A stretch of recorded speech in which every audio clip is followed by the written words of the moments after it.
नमस्ते। एक राजकीय नेता का स्वीय सहायक होता है और कुछ नए आदमी आने के बाद ये अपना काम बदल देता है। अन्य राजकीय नेता के साथ जुड़ गया हूं, ऐसी कहानियां बता देता है। कभी विधायक के साथ तो कभी कोई मंत्री के साथ जुड़ गया हूं, उनके साथ काम कर रहा हूं, यह भी बता देता है। अचानक एक दिन अपने ही बंगले के छत से गिरकर खुदकुशी कर लेता है। खुदकुशी करने से पहले वो एक वीडियो भी जारी करता है जिसमें कई लोगों के नाम ले लेता है। खुदकुशी के बाद वह एक चिट्ठी भी छोड़ जाता है, इसमें भी कई लोगों के नाम होते हैं। बस यही घटना तुल पकड़ती है और महाराष्ट्र के सारे राजनेताओं के ऊपर आरोप लगने शुरू हो जाते हैं। उसका भाई अपने भाई के मृत्यु के लिए जो जिम्मेवार है, उनके गिरफ्तारी हो, उनके ऊपर कार्रवाई हो, इसलिए अर्जी पेशे तो करता ही करता है, लेकिन साथ ही साथ में वो और कुछ चीजें भी करता है जो महाराष्ट्र को झंझोड़ कर रख देती है। और वो होता है, वो अपने ही एक एक अंग को काट कर महाराष्ट्र के गृह मंत्री को भेज देता है और कहता है कि जब तक इसकी पूरी तफ्तीश नहीं होगी, जांच नहीं होगी, तब तक अपने अपने एक एक अंग को काट कर वो पुलिस बल को भेज देगा। सबसे पहले वो अपने हाथ की एक उंगली को काट कर भेज देता है कि मेरे भाई के मौत को जिम्मेदार लोगों के गिरफ्तार नहीं किया जा रहा है। यह मामला इतने जोरों से चलता है कि संजय राउत जो विश्व प्रवक्ता बने फिरे हैं, वो भी इसमें उतर पड़ते हैं और कहते हैं कि 2 मिनिस्टर इसमें शामिल है, एक मुंबई का है और एक पलटन का है, दोनों के ऊपर गिरफ्तारी की कार्रवाई होनी चाहिए। यहां तक कि महाराष्ट्र के गृह मंत्री देवेंद्र फडणवीस पर भी उंगली उठाई जाती है कि क्या कर रहे हैं देवेंद्र फडणवीस इस मामले में। मुंबई के ही एक मनसुख हिरेन की हत्या के बाद वाजे का मामला सामने आया था और उसी जगह से और एक आत्महत्या का मामला, और इसे आत्महत्या के लिए प्रवृत्त किया जाना कहा जाता है। कौन है ये व्यक्ति? असल में कौन से राजनेता का स्वीय सहायक बनकर ये काम करता था? कोई कहता है कि उल्लासनगर के पप्पू कलानी का ये स्वीय सहायक था। वह खुद बताता कि अंबरनाथ के विधायक, शिवसेना विधायक बालाजी किनीकर के साथ भी ये स्वीय सहायक के रूप में काम करता था। तो कोई कहता है कि महाराष्ट्र के विद्यमान श्रम मंत्री खाड़े के साथ भी यह एज ए पीए काम करता था। सही गलत क्या पता, लेकिन मामला बड़े जोरों से चल रहा है। चलो उसी की कहानी जान लेते हैं, क्या हुआ है इस कहानी में, क्योंकि ऐसी कहानियां ही अक्सर राजनीति का रंग बदलते दिखाई देती है। पप्पू कलानी की पत्नी ज्योति कलानी, जब पप्पू कलानी जेल में थे, उनके सहायता के लिए एक आदमी को रखा गया था और वह था नंद कुमार ननावरे।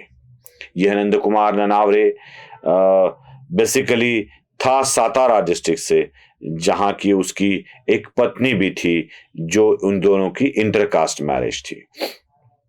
अब ननावरे ज्योति कलानी के सहायक के रूप में काम कर रहा था।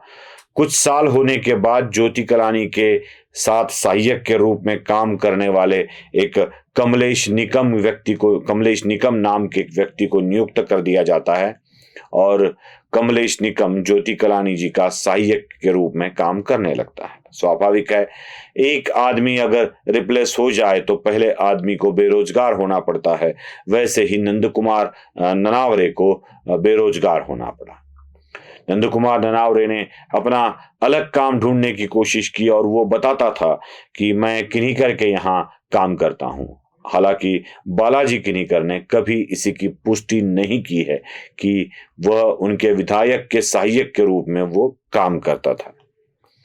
जब किनीकर के साथ सहायक काम बताने के बाद फिर एक बार नंद कुमार ननावरे ने खुद अपने आप को महाराष्ट्र के श्रम मंत्री श्री खाड़े का स्वीय सहायक होने की बात करना शुरू कर दिया।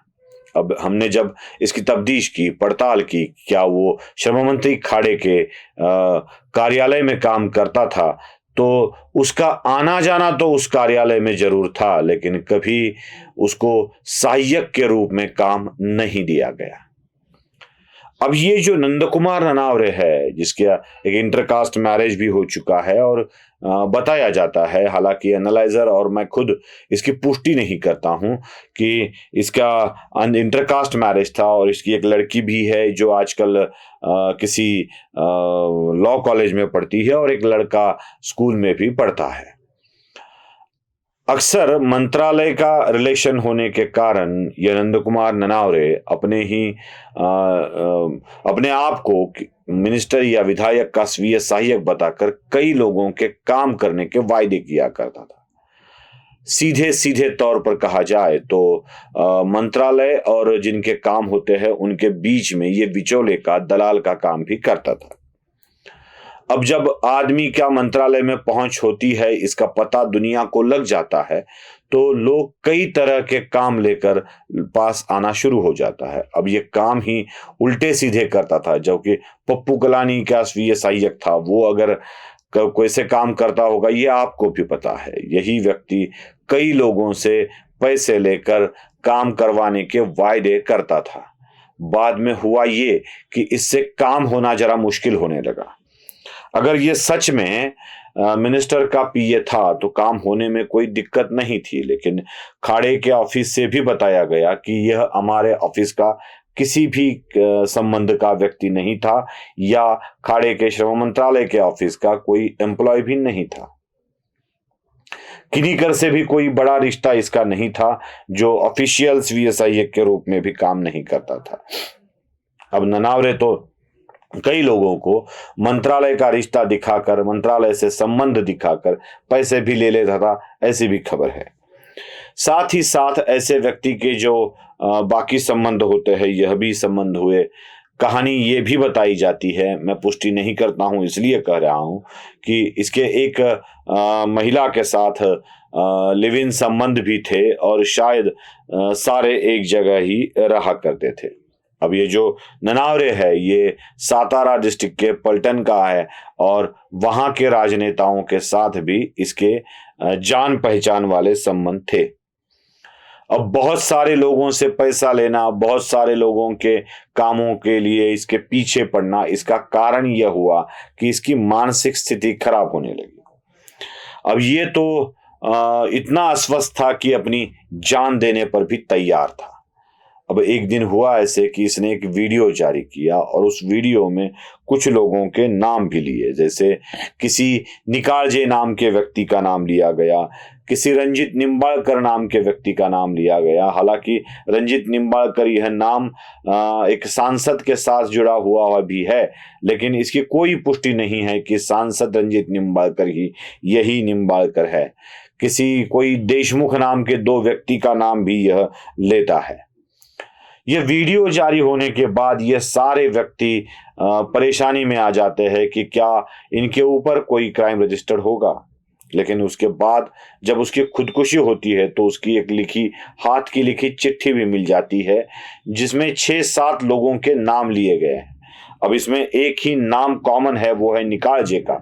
यह निकालजे कौन है, क्या है, इसका कोई पता नहीं है। निकालजे का इनाम एक कॉमन है और उसके बाद कुछ अलग ही नाम इसमें आना शुरू हो जाता है, जिसमें कोई साठे नाम का व्यक्ति है, जो इसके बाद ज्योति कलानी के स्वीय सहायक के रूप में काम करने वाला कमलेश निकम, इसका भी नाम इसमें आ जाता है।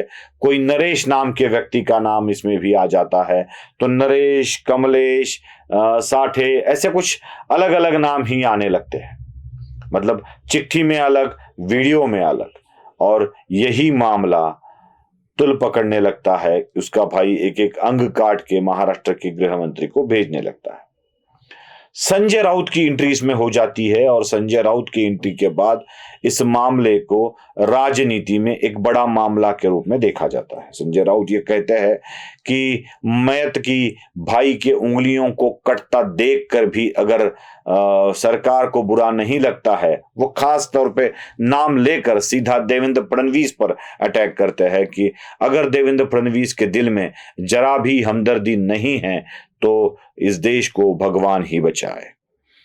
अब ये जो है संजय राउत, यह मामला मुंबई के एक मंत्री और सातारा पलटन के एक मंत्री के ऊपर डालना चाहते हैं। संजय राउत कहते हैं कि सातारा पलटन के एक मंत्री भी इसमें शामिल है। संजय राउत का इशारा अगर देखे तो इसमें नाम आता है शंभुराज देसाई का, और जो नाम संजय राउत क्यों लेना चाहते हैं यह भी हमें आसानी से पता चल जाता है। अब मामला यहां तक आ गया है कि राज्य के मंत्री भी अब इसमें इन्वॉल्व है, ऐसा कहा जा रहा है। हालांकि मंत्रियों के नाम तो बहुत आते हैं, लेकिन कोई संबंध इसमें अब तक दिखाई नहीं दे रहा है। लेकिन एक व्यक्ति खुदकुशी कर लेता है, चिट्ठी में अलग नाम लिखता है, वीडियो में अलग नाम दिखाता है, और मृतक का भाई अपने अंगों को काट कर राज्य सरकार को भेजता है और कहता है कि इसकी जांच होनी चाहिए। उसी वक्त पॉलिटिकल एंट्री भी हो जाती है और वो कहते हैं कि इसमें 2 मंत्री शामिल है। राज्य सरकार के मंत्रियों को अस्वस्थ करने का यह और एक मामला सामने आ रहा है। क्या सच क्या झूठ, इसका फैसला पुलिस की इसमें आ ही जाएगा, इंक्वायरी में आ ही जाएगा। लेकिन अब तक तो इस मामले में राजकीय विवाद का तुल पकड़ रखा है। आपको क्या लगता है, यह भी जरा जरूर कमेंट बॉक्स में बताइए। धन्यवाद।